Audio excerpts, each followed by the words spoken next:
Olá, tudo bem? Eu gravei um vídeo chamado Como será o mundo de regeneração? Nesse vídeo eu proponho algumas ilustrações sobre o que nos aguarda no nosso próximo estágio evolutivo. É importante frisar que isso não tem nada a ver com profecia. Isso são decorrências naturais do nosso processo evolutivo. Olhando para o passado e o presente com bastante atenção, procurando manter uma visão de fora, uma visão externa ao andamento desse processo, é possível intuir o que nos aguarda. Mas uma parte desse vídeo gerou mais questionamentos. Eu transcrevi esse trecho do vídeo. O que eu disse é o seguinte: as relações de família vão mudar, pois haverá consciência de que nossos papéis familiares são passageiros. Só os laços de amor é que importam. O mesmo em relação aos relacionamentos conjugais. Não haverá a possessividade de hoje. Não será considerado errado relacionar-se com outras pessoas, desde que haja consenso e respeito.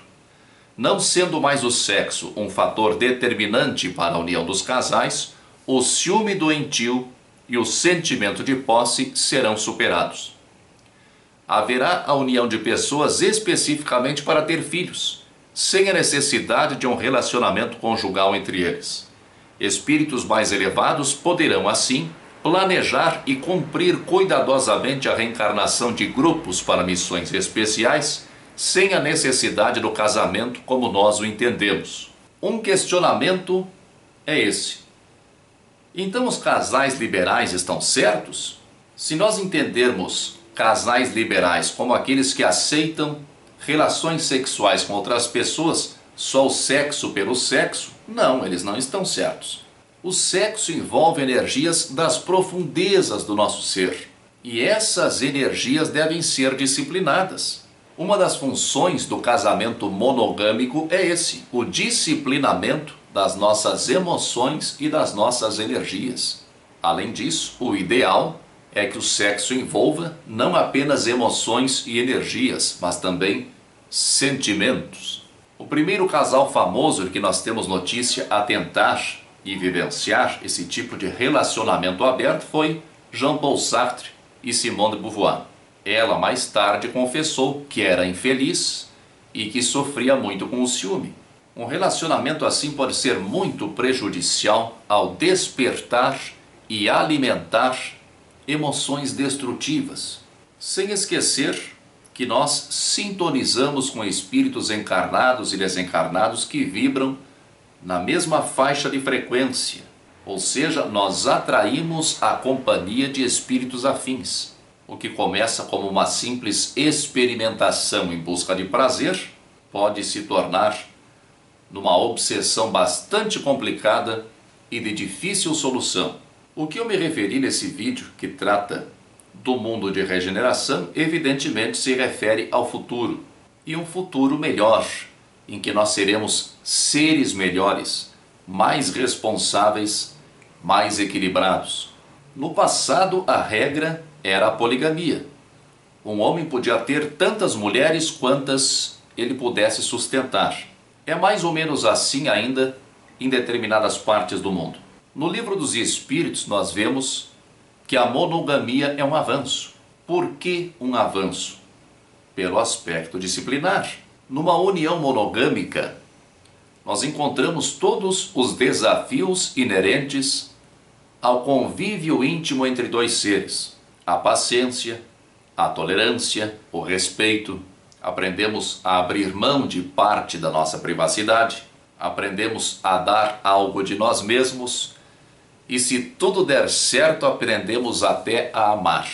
O sexo tem a função primordial de repor os corpos físicos que perecem. Através da união sexual entre um homem e uma mulher, um espírito reencarna e tem então uma experiência na matéria densa. O casamento tem ainda a função primária de oferecer suporte a esse espírito reencarnante até que ele se baste por si mesmo. Em relação ao sexo, o casamento tem a função de regular os impulsos sexuais e equilibrar as emoções e energias ligadas ao sexo. Isso são papéis exercidos pelo casamento, são funções. Isso não é lei de Deus. Lei de Deus é o amor. Casamento não é lei de Deus. Alguém pode alegar, lembrando a Bíblia, que lá no Gênesis, primeiro livro da Bíblia, está dito que o homem e a mulher formarão uma só carne. O começo do Gênesis é o mito israelita da criação, e assim ele deve ser entendido. Se o que está no Gênesis é para ser levado ao pé da letra, teríamos que explicar as relações incestuosas entre os primeiros habitantes da terra, já que todos eram filhos de Adão e Eva. Teríamos que explicar a poligamia dos descendentes de Adão, e teríamos que considerar então que a mulher não passa de uma ajudante do homem, pois assim é que o Gênesis se refere à mulher. A mulher foi criada para ajudar o homem. Jesus ainda é bastante conservador em relação ao casamento, mas isso evidentemente se deve à época em que ele esteve encarnado entre nós. Nós conhecemos pessoas que vivem muito bem sem sexo. Pessoas como Chico Xavier, Huberto Roden, Irmã Dulce, são pessoas que superaram o desejo sexual. As forças normalmente vinculadas ao sexo, eles canalizaram essas forças para fins mais nobres. O sexo é força criadora. Essas pessoas direcionam essas forças para processos criativos mais elevados. No mundo de regeneração será relativamente comum pessoas que terão controle sobre o desejo. Não quer dizer que elas não irão sentir desejo, mas irão exercer controle sobre o seu desejo.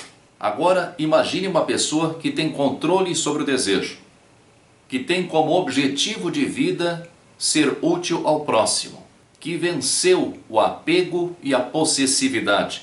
Essa pessoa não tem necessidade de se casar, poderá se casar se quiser, mas isso não será uma imposição emocional ou biológica. Essa pessoa poderá viver sem o compromisso conjugal e envolver-se com uma pessoa ou com mais de uma pessoa nas mesmas condições de amor. Digamos que uma pessoa é muito espiritualizada e desenvolve um projeto na Terra. Um projeto planejado espiritualmente, que lhe exija muita dedicação.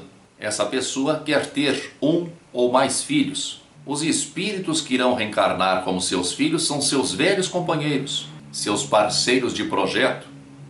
Essa pessoa não precisará casar para ter filhos.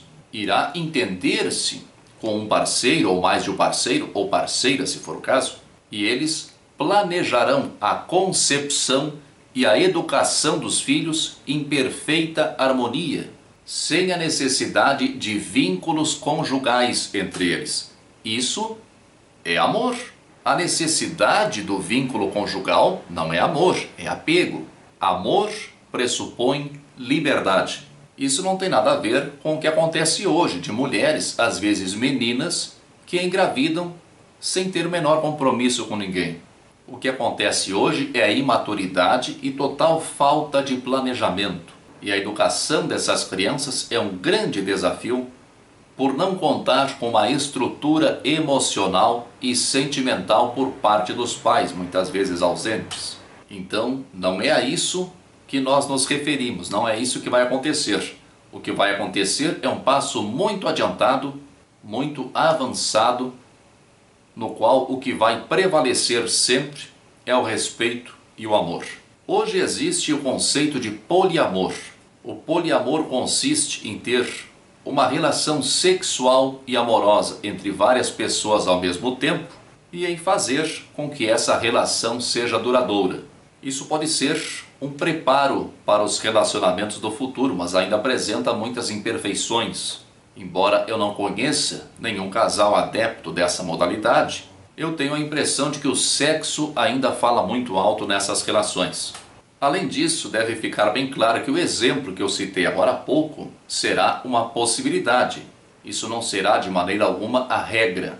Haverá formatações conjugais e familiares de todos os tipos.